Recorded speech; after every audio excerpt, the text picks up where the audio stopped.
What's going on, everybody? So, seeing as I'm on this kick lately about the DA18135WR, I actually, we went on a trip, my family, myself. We decided we were going to escape our country, and so we traveled next door to the United States of America. Yeah! It was interesting, just the differences of what's available in America versus things we're used to here in Canada. For one, y'all have a lot of spray cheese things, man. Wow. I've never seen spray cheese in Canada, period. But man, you guys have like different flavors, and it's crazy. For us, it was mind-blowing. And Velveeta cheese. Velveeta cheese here, at least in my area where I live, you can only get it from one grocery store, and it's in the fridge. There's only one flavor of Velveeta cheese, that's it. It's just Velveeta, period. That's it. And, you know, it's the most expensive cheese you can buy. When we went to Target, you know, the thing that shocked us was that Velveeta cheese was all over the shelves. It wasn't even in a fridge. And then there were like 2 rows of Velveeta cheese. You get Velveeta mac and cheese, like Velveeta this, Velveeta that, and there's different flavors, and man, yeah, it was mind-blowing for us. But anyway, I didn't get any, you know, B-roll type footage. I was the one driving. I was using the GPS on the phone the whole time, unfamiliar territory, so I had to be careful, you know, had to make sure we knew where we were going.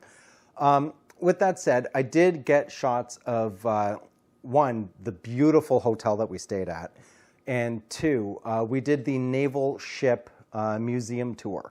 So we were able to go on a cruiser, a destroyer, and a submarine. All 3 were in actual active duty at one time. So it was very interesting to see the insides of the ship. And obviously, yes, I took a ton of shots of the insides of the ships.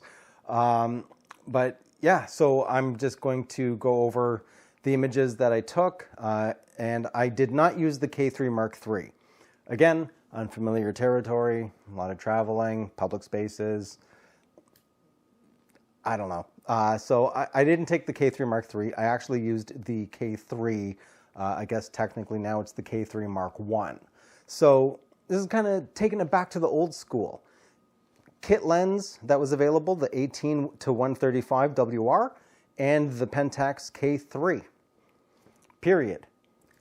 It actually did a very good job, but there was something I noticed in regards to autofocus. It was in AFS, and there were times where after it would lock focus, I'd go to take the shot, and then for some reason the focus would change. It just was not locked anymore. I don't know what was going on with that, but it happened over and over again. Or just as I'm about to take the shot, it would try to reacquire the focus, and then the lens would rack, even though it already said it was in focus, so that would end up being completely missed focus. And it was a frustrating experience. Probably something I would not have really noticed all that much per se, or it wouldn't have bothered me because I would have, you know, figured out a workaround. But going from the K-3 Mark III down to the K-3 Mark I, yeah, the K-3 Mark I is not nearly as responsive. But anyway, all right, let's just take a look at the images and let me know what y'all think. Did I nail it? Did I not? It wasn't the easiest shooting situation. One, it was very low. Well, to a certain extent, it was a lot of dynamic range. You got bright overhead lights, deep shadows, you know, grays, blacks, you know, and a lot of the images had to be shot through plexiglass because it was all protected. But I tried to get the dials and switches and levers and all the interesting control parameters that are scattered around the ship, which, you know, kudos to the Army people, because how on earth can you remember what every single one of those things does? It's absolutely crazy to me. So yeah, the training that you must go through, kudos to y'all, because I don't think I'd make it, to be honest. But anyway, all right, let's just get on to the images. So I didn't get many shots in regards to the cruiser. The Navy cadets were on duty. There was a lot of movement and running around, but I did get these 3 shots here. Now, they obviously ate well. And this was from the destroyer. So this is one of the missile bays, and this is where they would store all the missiles and everything. And you'll notice that some of the images that I did take were kind of angled slightly off to the side. I wanted to kind of give the feel that you're on a ship. And this is the mess hall. And this is an old scuba diving suit, which looks like straight out of a video game. And this is the medical bay, where they would do surgeries and things like that.